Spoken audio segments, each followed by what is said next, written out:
Hi everyone, my name is Natalie DC and I'm a reader, writer, and artist here to talk about books with you and art and maybe a little bit of writing. I know I haven't been posting all of these things that I have been saying that I want to post, but I will get there, I promise. Just trying to catch up on my book wrap-ups. It is the end of May at the time of recording. I'm here today to talk to you about all of the green books that I read in the month of April.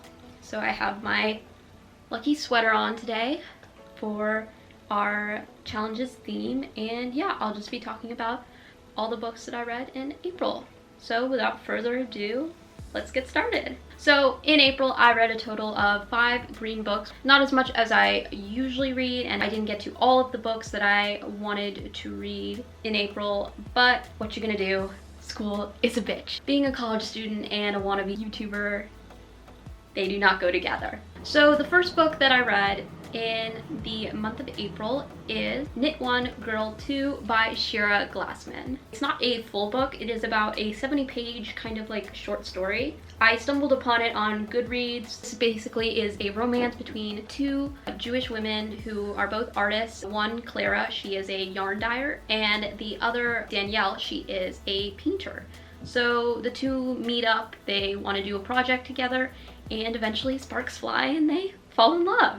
I thought this was a really cute story. I purchased this story from the author Shira Glassman's Gumroad. It was only like $2, so if you guys want to check it out, like, it's very cheap to purchase and you get to support the author directly, which I really loved. And I read through this just on my computer, and it was really cute and wholesome read. I loved the idea of these 2 artists bonding over their artistry, and the fact that they're both like Jewish and they're like talking about like what kind of bagels they like, and like, I don't know, it was just super cute. Like, not every day you get to read such like a fluffy romance between 2 Jewish queer women, so I really enjoyed it and appreciated it. So I gave it 4 stars. I wish it was a longer, and so I didn't give it like a full 5 stars. Probably if this was like a whole novel just around these 2 women, I probably would have given it a full 5 stars, but as it is, it's a really cute story, and I definitely recommend it as like a quick little read. But yeah, on to the next one. So the next book that I read is Love is a Revolution by Renee Watson. This is a book about a 17-year-old black girl named Nala Robertson who agrees to attend an open mic event for her cousin slash sister slash best friend Imani's birthday party, and she ends up falling in love with one of the activists that are at the event named Ty. As the book goes on, Nala ends up lying quite a bit to Ty about how into social activism she is, how eco-friendly she is to get closer to him, and as her lies spiral out of control, she has to figure out what's most important to her and figure out how to love both herself and the people around her. So I thought this was a really cute and interesting read. I liked the writing style. It was very simple and easy to read. The chapters were relatively short, which also made it quite digestible. And I loved the little lists and song lyrics sprinkled throughout the book. Nala is really into this one artist in the book, I forget their name, but she's into this artist, so she sprinkles in this artist's music throughout the book, and their lyrics are all about like self-love and loving yourself. Those were really cute additions to the story as well. So I gave this book 3.5 stars. The reason being is while the story itself was cute, I didn't really love most of the characters. For example, Nala, the fact that she lies to this guy that she barely knows just to get his attention immediately left a bad taste in my mouth. Like, you're gonna go crush on this guy and you're gonna lie to him every day about volunteering at your grandmother's retirement home and being a vegan or vegetarian, whatever. Yeah, it just felt very unrealistic to me. Like, I can't picture really anyone going to that much trouble just to get this boy to like her. Also, the whole cousin sister friend, which is how Nala always describes her cousin sister friend, Imani. I didn't really see their like connection that she was going on about. Like, she always talks about how much of best friends they are, yet Amani always acts so rude and condescending towards the main character Nala, like, all the time, and I struggled to see how they were ever best friends. I know the story takes place during like a time when they're kind of like falling out with each other, but still, like, I never saw any connection between the two characters, and the author just repeating over and over, trying to convince the reader that the two are best friends even though they clearly don't even like each other. Like, I don't know, it just didn't work for me. The last reason I didn't like the other characters is the fact that, to me, it seemed like the author had some sort of bias against woke folks in the book, because basically while Nala is lying to Ty about how like socially conscious and eco-friendly she is, she gets into this group of other social activists who are Amani's friends as well. And they're all characterized as very like anti-fun, and they just like, their whole personalities are just hating plastic water bottles, hating plastic straws, like hating certain rap lyrics that they hear in the music that they pass by, like very nitpicky and judgmental and overall just fake social activists. And while I recognize that of course there are tons and tons of social activists out there who are these types of people who just nitpick all the time and don't actually focus on the issues that matter, I didn't appreciate the fact that literally everyone who's portrayed as woke in this book is portrayed as these types of activists. I don't know if that makes sense, but yeah, it just left a bad taste in my mouth, and the fact that this isn't even resolved by the end of the book, and Nala just goes her own way and strives to not be like those other like social activists. I don't know, it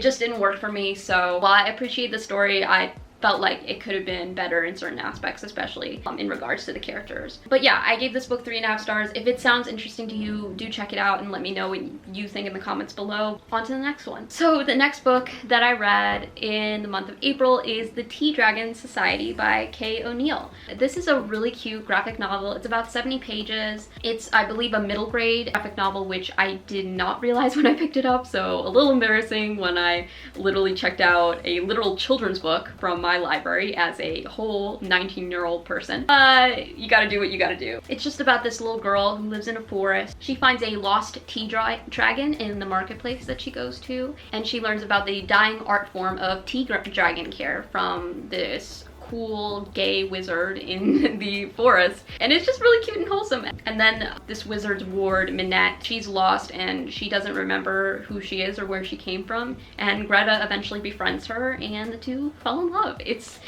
really wholesome and cute. The art style is gorgeous, as you can tell from this amazing cover. Kay O'Neill is such a brilliant artist, and I'm definitely planning on reading the other two books of this Tea Dragon Society series. I loved at the end where there's this whole guide about all the different tea dragons and their powers and like their temperaments and all that. It's really cool and reminiscent of the days when I would just sit around all day watching cartoons and collecting information about all my favorite characters. So yeah, this was a really nostalgic read for me and I enjoyed it a lot. So yeah, I gave it 4 stars. I can't complain. Not much to say about this one. On to the next one. So the next book that I read in April is The Signs and Wonders of Tuna Rashad by Natasha Deen. This was a digital art that I was given by NetGalley, so thank you NetGalley for that. It is a cute little pastel green, so I thought that I would count it for this month's challenge. This is an Own Voices book about a teenage aspiring screenwriter named Tuna Rashad the summer before she leaves for college. She is very connected to her Caribbean heritage. She believes in ancestors speaking to her through signs and wonders, hence the title of the story. And she's often made fun of her beliefs, especially by her older brother Robbie, who is a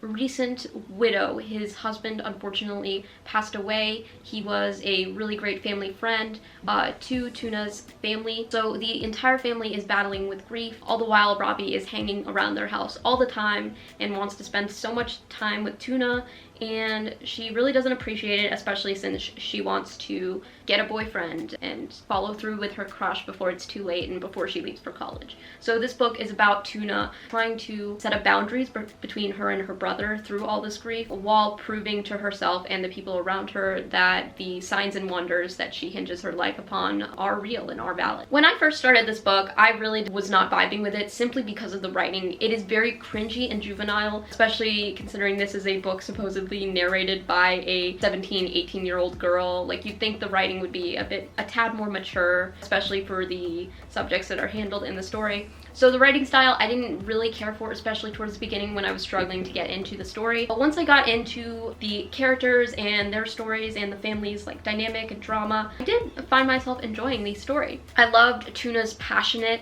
faith in her ancestors and the little signs that she finds everywhere, like little butterflies that appear, little hints that she gets from the universe that she's on the right path. I found myself relating to that as someone who also relies on those little signs in the universe, which I had never seen represented in a story before, so that was kind of cool. I also love seeing her really cute war with her older brother and her crush Tristan, even though I didn't like Tristan because, spoiler alert, eventually he disrespects Tuna's beliefs, and even at the end it's really not resolved. He still thinks her beliefs are stupid and crazy. So I didn't like that they end up getting together because it's clear that he doesn't respect her beliefs and he tries to use science to kind of explain his way out of that. But like, yeah, the way he was trying to rationalize his like total disrespect of her beliefs, you can be a believer in science and still respect someone's religious beliefs.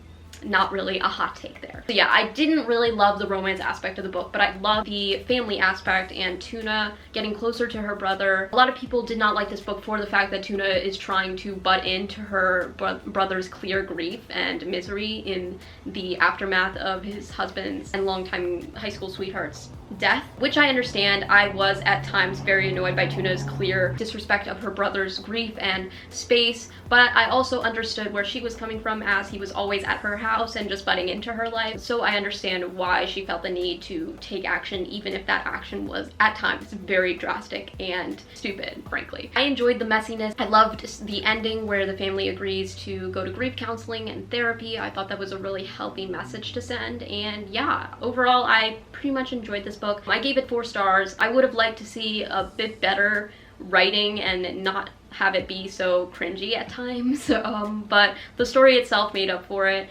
and for once I can put aside my dislike of the writing style to appreciate the story as it stands. This book is slated to be published June 7th, so if this is something that interests you, I would definitely recommend that you check it out. So the last green book that I read in the month of April is A Constellation of Roses by Miranda Asebeso. This is a story about a teenage girl, Trix McCabe. After her mother's death, she is on the run from social services until eventually she does get caught hiding out in a motel, and she is given the choice between going to jail for pickpocketing or going out into the middle of nowhere to live with her long lost family. So as Trix goes into this town and as the book goes on, she realizes that there's more to the town and to her long lost family, aka her aunt, her cousin, and her great aunt then meets the eye. Realizes that these 3 women have magic that kind of fuels this town and makes it the magical place that it is destined to be. So as Trix slowly falls in love with this town, she has to make a choice between living on her own like she's always been used to, or finally embracing her long lost family's clear affection for her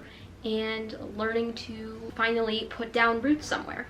So I thought this was a really heartwarming story. The writing was really poetic. The cover is gorgeous. The story is heart-wrenching, and I love the magical realism aspect of the story, even though we don't get to see really the heart of the 3 women's magic, which I would have liked to see. I gave this story 4 stars. I thought it was a really great story about this girl on the run who has to learn to put down roots and find her destiny. There's some romance sprinkled in there as well, and yeah, I just thought it was a really cute YA read. So those are all the books that I read in the month of April. I hope you guys enjoyed this video despite how short it was. While I didn't get to read all of the books that I wanted to in the month of April, I'm working on reading a bunch of books for the month of May, so I will show you the stack that I currently have left, even though we only have like a week or so until the end of May, so pray for me guys. I don't know if I'm gonna get through all of these damn books, but we shall see. Here they are.